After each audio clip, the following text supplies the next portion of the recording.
Si nous sommes en Christ, nous sommes dans une sphère où opère une loi qui n'opère pas dans la sphère de la vie naturelle, de la vie charnelle, du vieil homme, dans laquelle nous vivions avant de venir à Christ. Nous ne devons pas craindre. Maintenant que si nous cessons de nous accrocher à nous-mêmes, nous succomberons à cause de la loi de la gravité. Nous avons le sentiment que lorsque nous avons fait bien attention et avons veillé à nos paroles et à nos actes, nous avons bien moins déshonoré le Seigneur. Mais néanmoins, nous avons chuté bien souvent. Alors, frères et sœurs en Christ, ne craignons pas. Rien de fâcheux ne se produira si nous cessons de nous appuyer sur notre propre force, sur notre propre volonté. Si seulement nous pouvions réaliser la puissance de la loi de l'esprit de vie qui est en nous, nous cesserions de nous accrocher à nous-mêmes et donnerions la possibilité à cette loi d'œuvrer de manière effective. L'apôtre Paul nous révèle d'où vient la délivrance.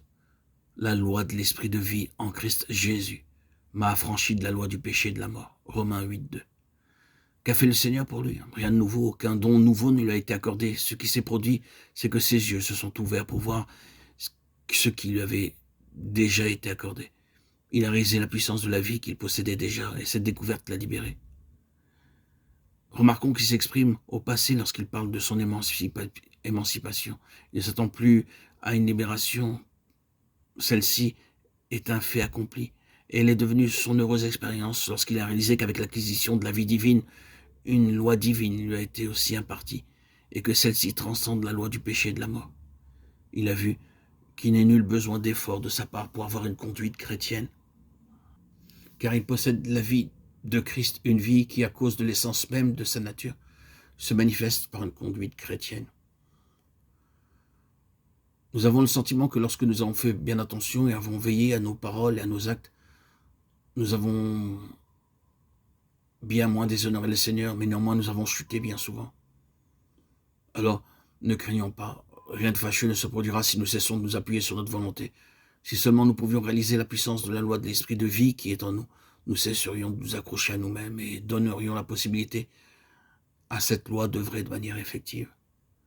Puisse le Seigneur ouvrir nos yeux pour voir que nul ne peut s'appuyer sur la volonté pour triompher du péché et de la mort, car le péché et la mort sont gouvernés par une loi trop forte pour que l'homme naturel puisse s'en dégager. Loué soit Dieu. Il nous a non seulement donné une nouvelle vie, mais avec elle, il nous a aussi donné une nouvelle loi qui seule peut transcender la loi du péché et de la mort. Avant d'aller à Christ, nous étions morts dans nos fautes et dans nos péchés. Le problème d'alors n'était pas seulement le péché et la mort, mais la loi qui régissait le domaine du péché et de la mort.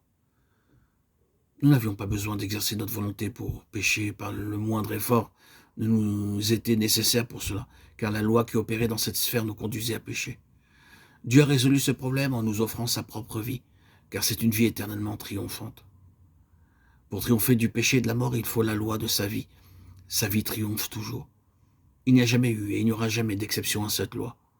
Lorsque vous reconnaissez que cette loi opère de concert avec la vie divine pour triompher sans cesse de la loi du péché et de la mort, vous cessez alors de vous confier en vous-même pour vous abandonner sans aucune crainte à cette autre vie.